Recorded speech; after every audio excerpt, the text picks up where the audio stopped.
tardes, estimados compañeros de Formación Deportiva 2. Espero que este tema en el cual vamos a trabajar hoy es muy, pero muy importante, no solo desde el punto de vista académico, sino de nuestra vida diaria, el conocer sobre los primeros auxilios. Es muy importante tener presente esto. Tu edad será solo un número si cultivas la práctica de la actividad física. Recuerden que es muy importante cualquiera que sea la actividad física que ustedes tengan.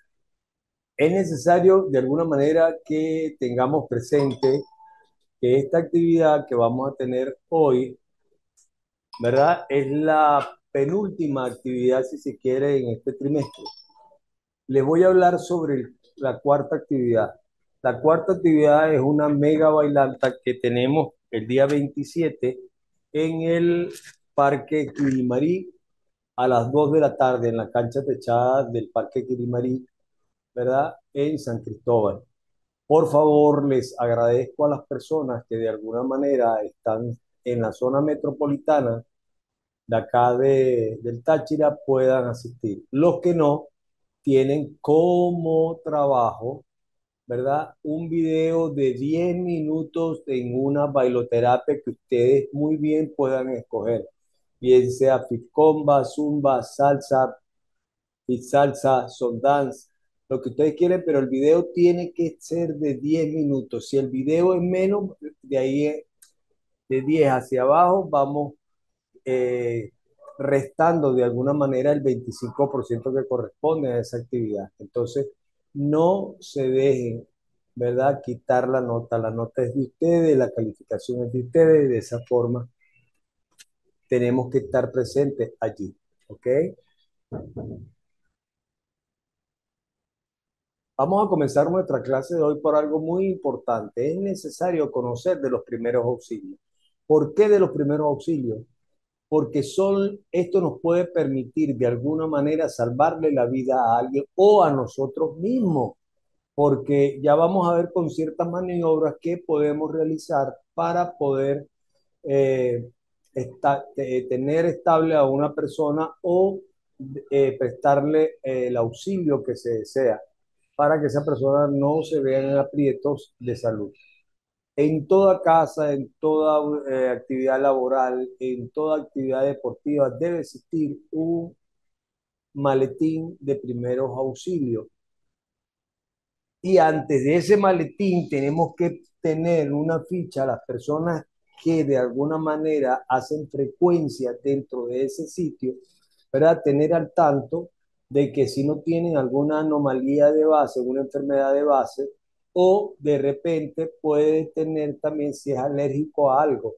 Muchas veces ha pasado, una persona no dice que de repente es alérgico a los antipiréticos, algún antipirético, y resulta que le da una calentura, le da un antipirético y resulta ser que la persona o el niño, en ese caso, pues tenga problemas secundarios. Entonces, es conveniente. Una persona es hipertensa, una persona es prediabética, hay personas que tienen la no buena costumbre, porque eso no es bueno, que apenas ven a una persona que le da un vaído, no, no, ese es que le hace falta azúcar y le meten un caramelo. No, no es conveniente, porque si esa persona es diabética y usted le da eso, ¿qué puede pasar? Entonces es conveniente, ¿verdad? Cargar un poquito de alcohol y rotárselo, ¿verdad? En la fosa nasal de manera tal que la persona pueda reanimarse, pero no le estén dando azúcares a las personas al desmayarse, ¿ok? No es conveniente. Lo primero que tenemos que tener presente para poder auxiliar a una persona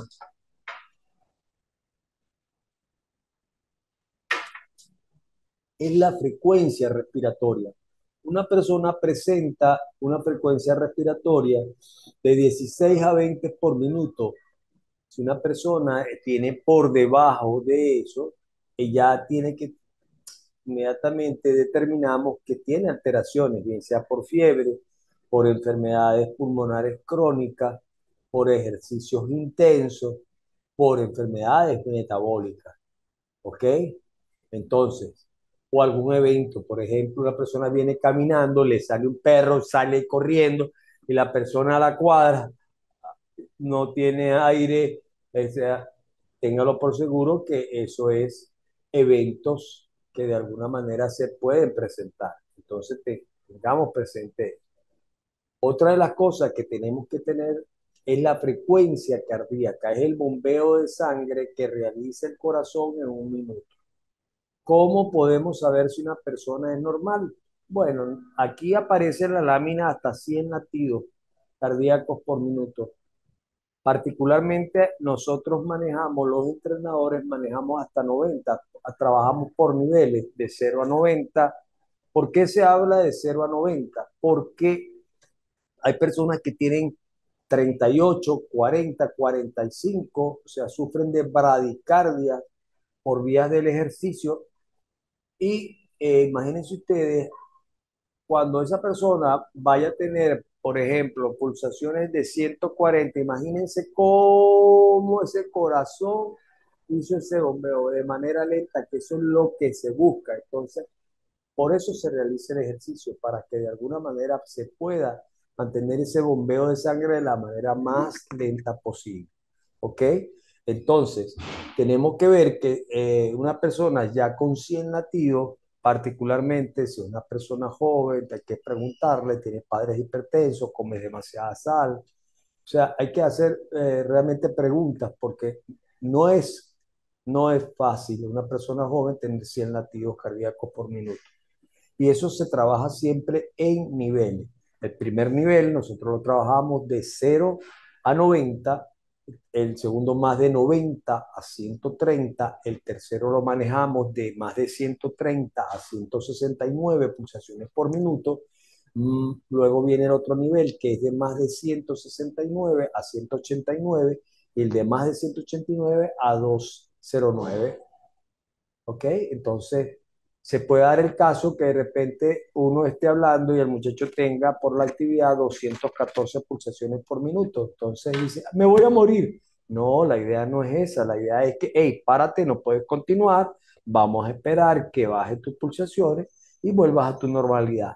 Es conveniente entender que una persona al minuto, a los 2 minutos, a los 3 minutos debe haberse ya recuperado. ¿Qué quiere decir recuperado? Que esa persona tiene que volver al estado en el cual inició. Nunca se realizan los ejercicios con la frecuencia basal. ¿Qué es la frecuencia cardíaca basal? Es la frecuencia en la cual nosotros nos levantamos, ¿verdad? Sonó el despertador, me estiré, me senté en la cama, me tomé la pulsación. Esa es mi frecuencia basal. Pero si yo me paro corriendo, concha, tengo que ir para clase, tengo que ir para el trabajo, me quedé dormido, téngalo por seguro que sus pulsaciones van a estar en alta.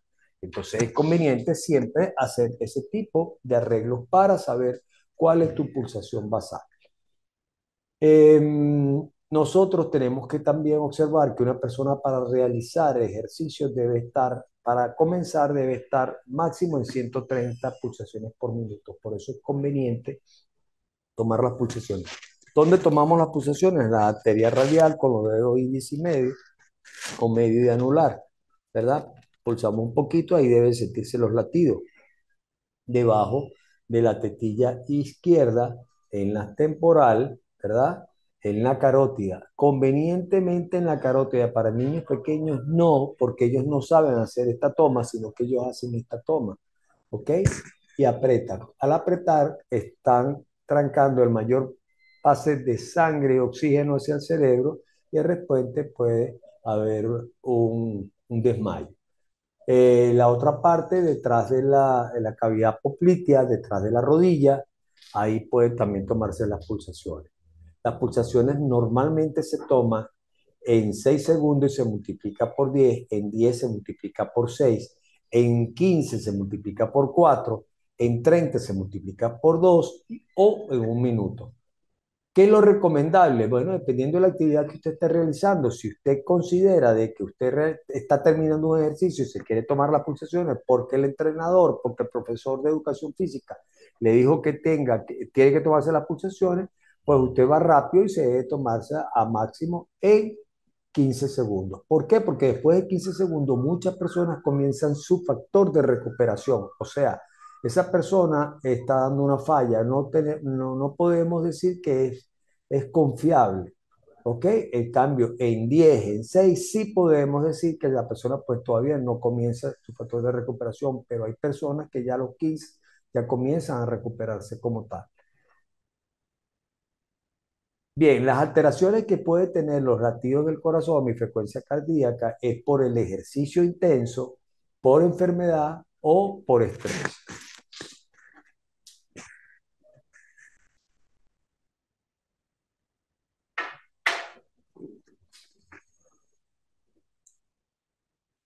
Aquí tenemos la frecuencia arterial, es la presión que ejerce la sangre al pasar por las arterias. Es conveniente cuando nosotros nos toman la presión arterial, ese de 128 es la normal, ¿ok? Ya cuando la sistólica o la diastólica puede estar en muy baja o en alta, es conveniente que ellas no se unan. Por ejemplo, 80-10 no es conveniente como 10-14 o 10-15, no es conveniente. Entonces tenemos que tener mucho cuidado cuando tomamos las pulsaciones. O las pulsaciones no, ahí sería la presión arterial.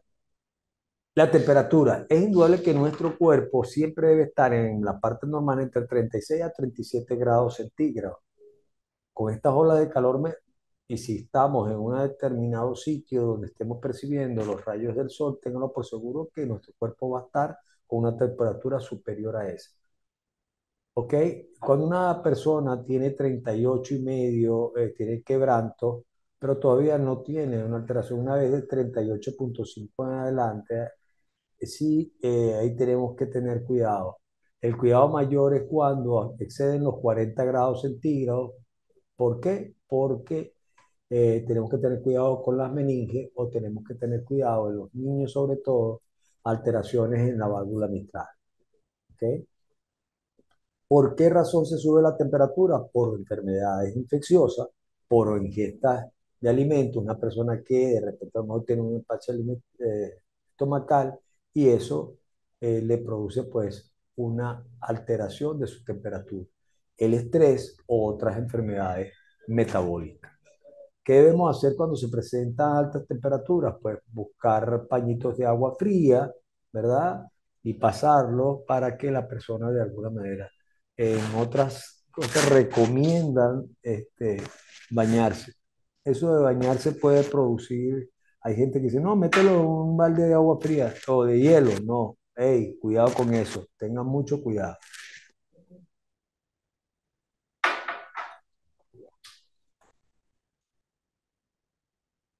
Cuando existen eventos es muy importante de alguna manera buscar respuestas. Primeramente debemos tomar a la persona por los hombros y moverlo suavemente, hablar en voz alta al oído. Oye, ¿me escuchas? ¿Estás bien? Eh, ¿Cómo te llamas? ¿Ves? Para que la persona de alguna manera reaccione o buscar respuestas, que eso es lo que se busca con ese tipo de manejo. Otra de las cosas que tenemos que tener presente, ¿verdad? Si la persona no responde a eso que tú estás haciendo en ese momento, hay que pedir ayuda y buscar conseguir un desfibrilador. Buscar o el 171, el 911, los bomberos, bueno, buscar la mil una manera que pueda llegar y establecer un contacto inmediato con la persona que ha tenido el evento. Es importante conocer el ABC. ¿Qué es el ABC? Es la vía aérea, la ventilación y la circulación de la sangre. ¿Por qué se busca con la vía aérea? Primeramente, extendiendo la cabeza y elevando el mentón. ¿Ok? Entonces, siempre hay que buscar que la persona en posición cúbito dorsal, o sea, mal llamada boca arriba, la persona pueda elevar con mi dedo, elevar el mentón. Es importante taparle la fosa nasal y tratar de que él abra la boca y de esa forma tener uno más visión y pendiente de qué pasa con la lengua. Hoy tienen una foto, ¿verdad? Donde cómo se debe tener a la persona, ¿verdad? Y abrirle la boca. Tenemos también buscar ventilación, recuerden, ¿ok? Buscar ventilación. Entonces, tenemos que tener tres partes importantes. Uno, mirar el movimiento del tórax, escuchar la respiración y que se sienta el aire exhalado. Entonces, ahí muy bien, vean ustedes, la mirada está en el tórax, en la parte auditiva, y aquí está vean que el mentón está levantado y este está sosteniendo la cabeza. ¿Ok?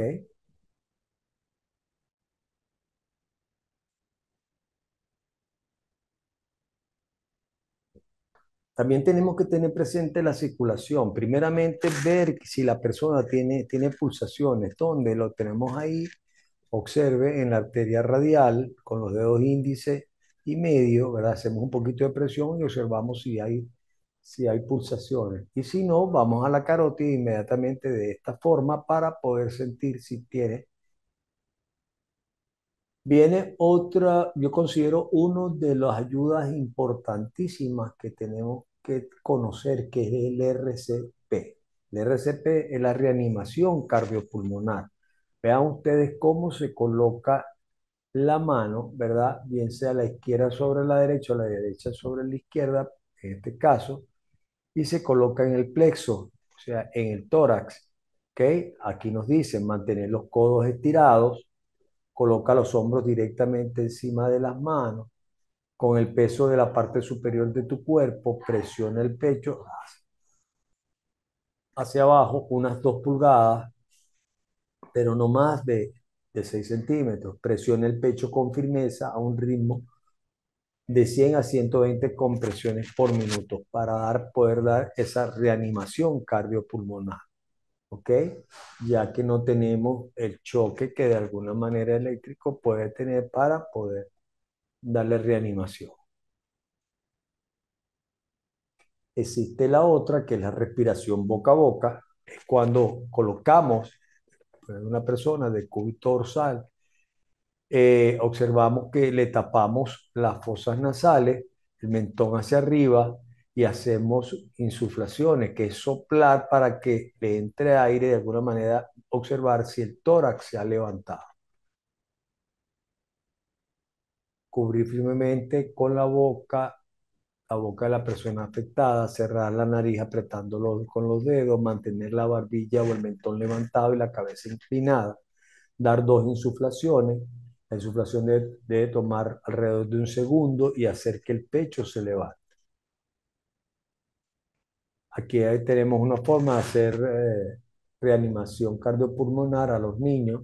Observen ustedes, la mano en el plexo, la otra mano se trae, el mentón está levantado, la boca debe estar abierta y ahí hacemos presión acá.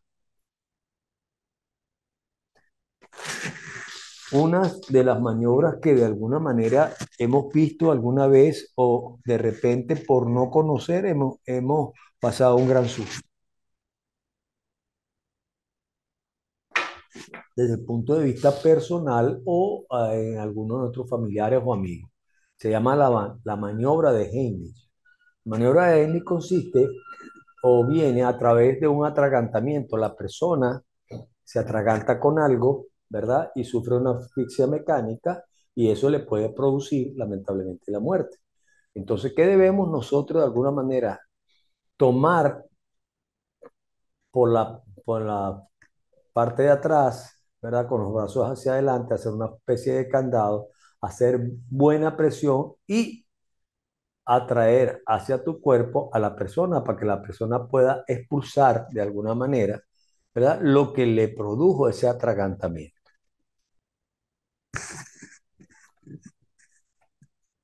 Vean ustedes, una maniobra de Heimlich en un adulto inconsciente es lo que nosotros hemos hablado como un RCP, ¿ok?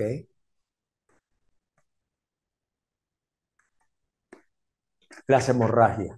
Es muy importante, nosotros hemos visto cantidades de raspaduras, cortaduras, y no hemos conseguido la manera porque desconocemos cómo se debe evitar que se produzca una hemorragia porque hay un rompimiento de un vaso. En zonas como la cara es demasiado escandalosa y es conveniente pues seguir las indicaciones que aparecen aquí en la gráfica. Para controlar la hemorragia es necesario siempre, ¿verdad? Hacer presión en la parte donde está saliendo, donde fluye la sangre, ¿verdad? En muchas personas tenemos que hacerles taparlos. ¿Por qué? Porque esta persona que está acá, al ver la sangre, entra en shock, ¿ok? Debemos aplicar un vendaje. ¿De qué manera tenemos que hacerlo? Bueno, primeramente aplicamos presión directa sobre la herida con apósito, quiere decir con una venda, con una esparadrapo, con una gasa, ¿ok? Para poder hasta que deje, de alguna manera, disminuir la salida o el fluido de la sangre. Entonces tenemos que hacer con más razón el aplique del apósito.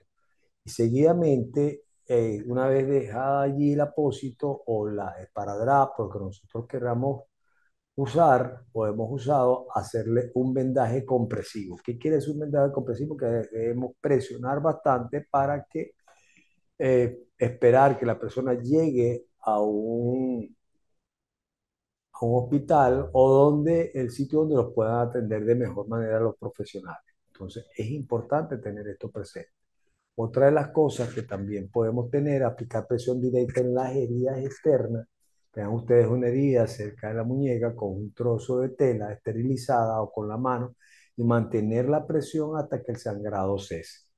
Otra de las cosas es buscar una manera, algún paso arterial que permita hacerle presión, poder cortar ese fluido de sangre hacia la zona.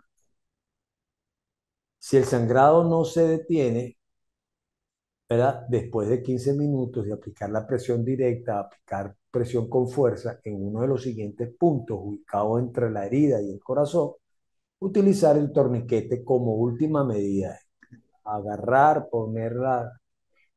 el vendaje, luego amarrar un palo o algo que permita, ¿verdad? Amarrar y irle dando vuelta y aplicar el torniquete para que el sangrado se y no ponga en peligro la vida de la persona. Aquí pueden observar en estas láminas, ¿verdad? Eh, todo lo concerniente a primeros auxilios. Bien, mis queridos alumnos, lamentablemente el alumno me ha podido dejar trabajar, ¿verdad? Montar lo que de alguna manera se entiende. Vamos a hacer una actividad concerniente que es, voy a buscar acá, poder abrir.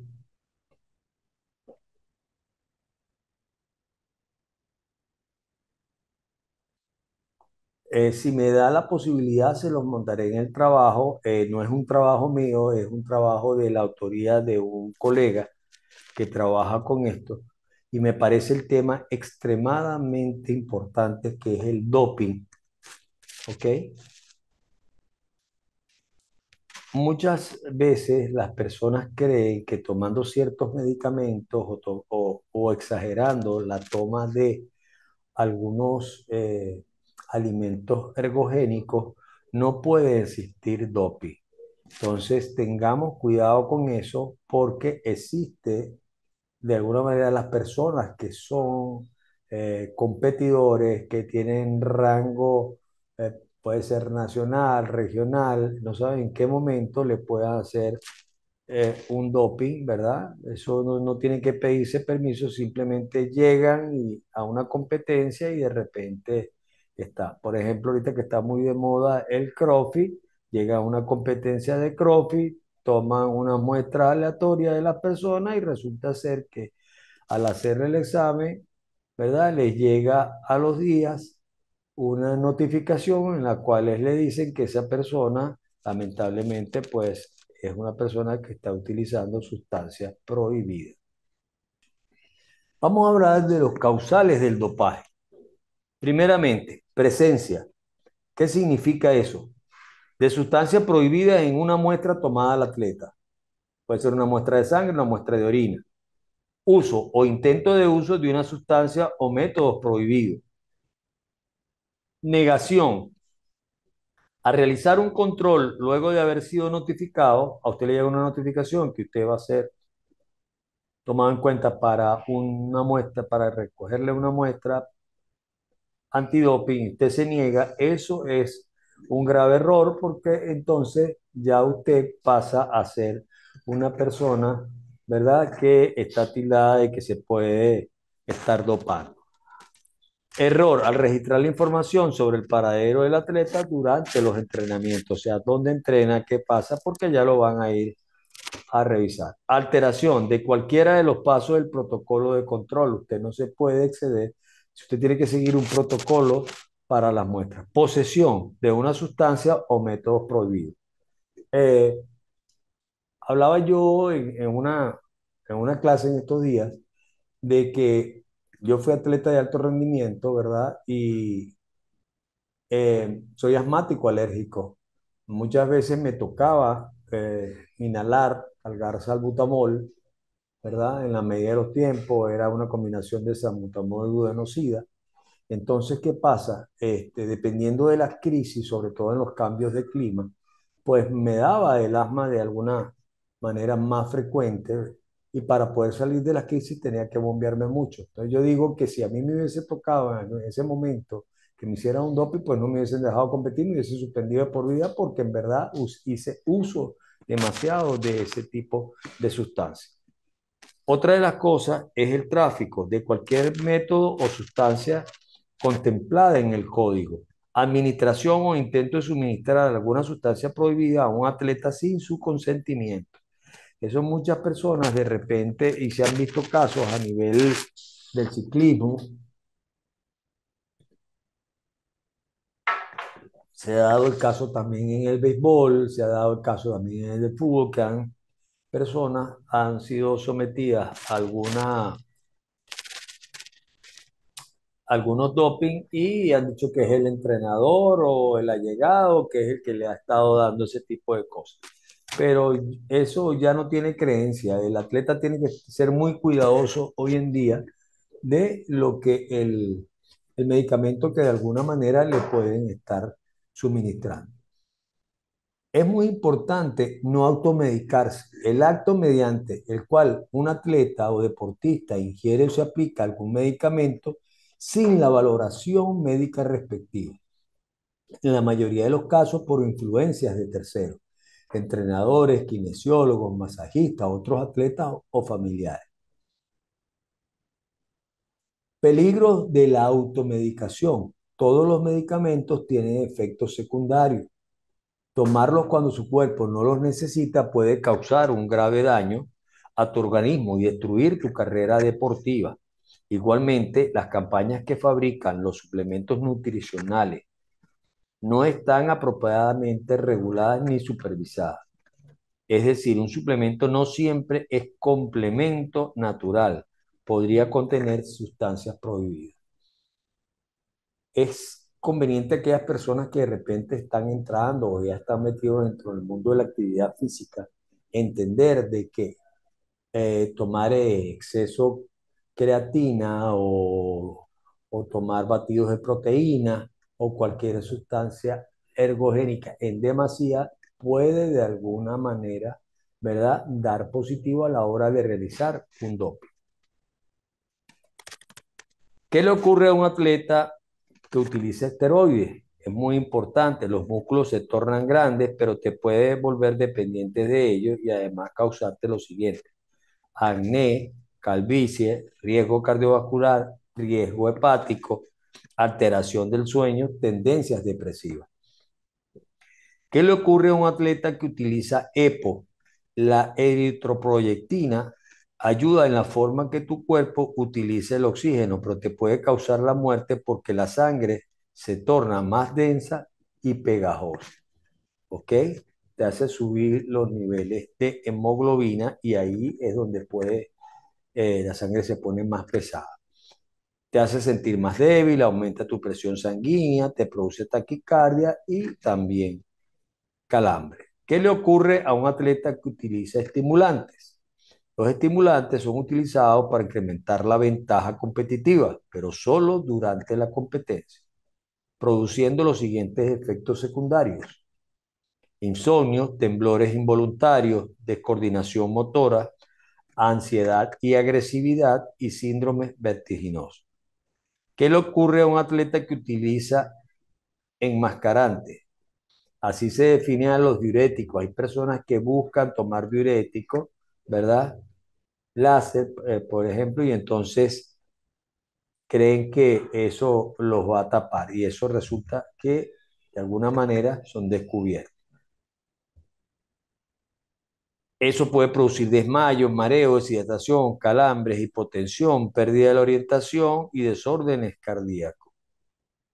¿Ok? Quienes de alguna manera se pudiese, existen unas siglas que se llaman AUT, que son autorizaciones del uso terapéutico. Por ejemplo, usted se cayó en una carrera, lo atendieron y rápidamente pues le inyectaron algo y eso tiene después una justificación. De repente a usted a lo mejor tiene que competirle de un ataque de tos, el doctor buscó, el médico buscó, le recetó, sabía que esa sustancia está prohibida, que a la hora que le haga un doping va a salir, él hace una justificación. Y eso se conoce como autorizaciones del AU. ¿Ok? Es un formulario específico acompañado de un informe pormenorizado del médico especialista que hace referencia de un medicamento usado para preservar la salud de un atleta convaleciente. ¿Por qué utilizarla? La U te asegura que se te permite ingerir el tratamiento por una razón médica válida, aun si este tratamiento requiere una sustancia o método prohibido. Bien, es importante conocer quiénes de alguna manera rigen lo que es la, la situación del dopaje. Eso se llama AMA. AMA es la Organización Mundial Antidopaje, ¿ok? Independientemente creada en 1999 para promover, coordinar y monitorear la lucha contra el dopaje en todas las manifestaciones del deporte organizado. Bien, una vez visto esto, que se lo he tenido que leer, voy a buscar la manera de cómo pasar esas láminas al, si Cortoelec me da permiso, ¿verdad? Para que les sirva a ustedes y las tengan. Recuerden que no es la autoría de mi persona, no es una recopilación de mi persona, es un material de trabajo de un colega que está trabajando, tiene muchos años trabajando con la parte de antidopaje en Venezuela, unido con el Ministerio Popular para el Deporte. Entonces, entiéndase que por qué razón les hablé sobre esto. Bien, ahora tenemos las asignaciones. ¿Qué tenemos como asignaciones? Bueno, primeramente vamos a realizar un video donde se utilice la maniobra de Henlich en un adulto. Ustedes ahí toman una persona, ya vieron cómo se realiza y allí lo aprecian. Luego realizar un video donde se aprecie el RCP, ¿ok? Realizar una infografía cuyo tema sea las hemorragias. Usted hace su infografía brevemente, ahí lo tiene que de alguna manera expresar y vamos a tener. Nombre 5 casos en el deporte de doping. Creo que desde el año 99 para acá han salido multiplicidad de deportistas, ¿verdad? Que han salido positivos en el doping. Han sido suspendidos, unos de por vida, otros de alguna manera no han podido tener un reconocimiento a nivel mundial de sus organizaciones por haber utilizado el doping. Y una pregunta que debe responder brevemente. ¿Un deportista asmático farmacodependiente puede competir a nivel internacional y pasar por alto el doping? Entonces, yo creo que si ustedes analizan lo que yo hablé de alguna manera con respecto a esto, ustedes pueden responder. Así que esto tiene un valor del 25%. Repito la actividad gracias. Repito la actividad del cuarto módulo. En el cuarto módulo lo voy a hacer insistencia una vez que esté en la clase montada, que el día 27 a las 2 de la tarde en Quirimarí, en el Parque Quirimarí de San Cristóbal, en la cancha techada, se va a realizar una mega clase de baile en la cual, a las 2 de la tarde, en la cual es de carácter obligatorio. Si usted que me está oyendo no está dentro del ámbito territorial, a usted le toca ir a un gimnasio o a ir a una clase de bailoterapia donde usted pueda realizar un video de 10 minutos realizando toda esa clase. ¿Ok? Para poder optar por el 25% del cuarto módulo y así poder tener una calificación mayor con respecto a lo que hemos estado hablando durante este trimestre. Es importante que si se quieren comunicar conmigo, como lo dije anteriormente, comuníquense por 0412-310-5512. No, muchas veces no tengo el tiempo, no tengo el fluido eléctrico para poder revisar lo que ustedes me envían o preguntan a través de los correos. Comuníquese conmigo por vía telefónica y ténganlo por seguro que yo le voy a responder. Así que espero que haya sido de su agrado, de muy buen provecho esta clase. Recuerden la importancia que tienen los primeros auxilios, ¿verdad? En todo ámbito, bien sea laboral, familiar o deportivo, para poder de alguna manera estar en consenso, cómo poder ayudar y poder de alguna manera salvar también la vida de una persona.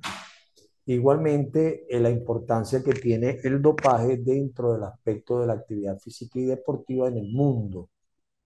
Usted se mete por internet y va a buscar, bueno, infinidades de casos que de alguna manera, ¿verdad? La lucha que tiene la AMA, la Asociación Mundial Antidopaje, porque día a día los entrenadores andan buscando, dándole vueltas para poder tener una manera tramposa en el tapete a sus atletas. ¿Ok? Así que muy buenas tardes, espero que les sea de provecho esta clase. Eh, Nos vemos en la Mega Bailanta y si no, pues